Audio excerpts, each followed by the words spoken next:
போறீங்களே என்னடா விஷயம்? சரி சொல்லுங்க அப்படின்னு கேட்டேன். சரி அந்த பையன் சொல்லிட்டா அயோத்தியாவிலேயே சக்கரவர்த்தி நாகேஸ்வரர் பிறந்திருக்காரு. சரி அந்த காலம் முதலாவது சொல்லி 32 நாளும் ஆய்வாளர் இருக்கான்னு சொன்னாங்க ஊர் சொல்லிட்டு அவனுக்கு விட்டாச்சு. சரி. நான் அந்த ஊர் போறதா எப்படி போறது அப்படின்னு சொன்னேன்.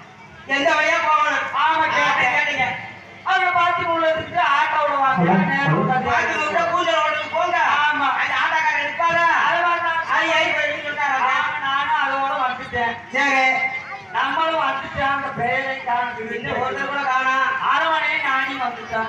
என்ன மனமுள்ள பொண்ணு